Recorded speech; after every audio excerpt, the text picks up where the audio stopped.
La SFSP, Société française de santé publique, est une association reconnue d'utilité publique qui a pour objectif de fédérer et réunir les acteurs de la santé publique. Et spécifiquement en promotion de la santé, eh bien, en fait, on a un soutien à la production de connaissances et d'expertise. Ça peut être la production scientifique via la revue Santé publique, mais aussi la production de l'expérience des acteurs en promotion de la santé, via la capitalisation des expériences. Tous les 2 ans, on organise le congrès qui réunit les acteurs, des chercheurs, des décideurs de la promotion de la santé. Plus récemment aussi, on soutient la recherche interventionnelle en prévention et surtout promotion de la santé.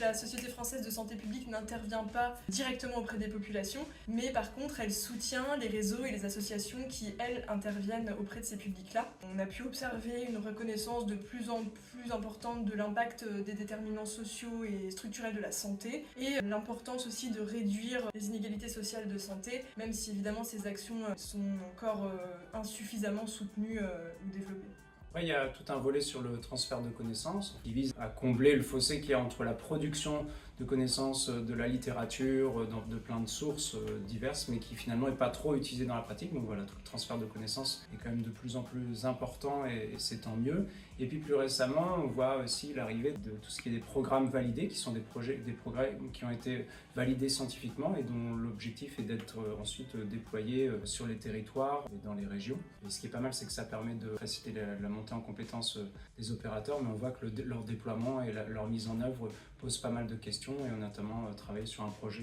depuis 2 ans qui s'appelle DEEP et qui vise à justement accompagner le déploiement de ces interventions validées.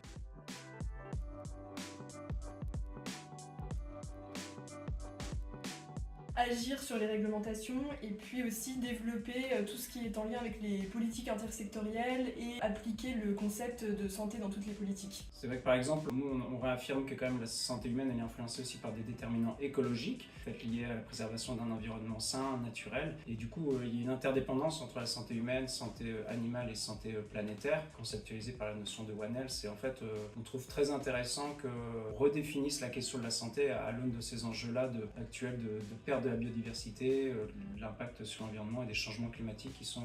quand même au cœur des préoccupations pour la santé planétaire, animale et aussi in fine la santé humaine. Il y a des projets, les programmes validés, ce sont des projets qui doivent être soutenus parce qu'en fait ils se basent sur des évaluations scientifiques, mais en fait il ne faut pas que ce soit au détriment des innovations, des initiatives que les opérateurs et les habitants, les associations créent localement sur les territoires, parce qu'en fait c'est là qu'il y a aussi de la créativité et que c'est ça le cœur de la promotion de la santé. Et on aimerait aussi insister sur le fait que la santé des individus, c'est pas qu'une question de comportement individuel, mais ça relève aussi de facteurs environnementaux qui ont un poids de plus en plus important et on le voit bien dans un contexte de changement climatique.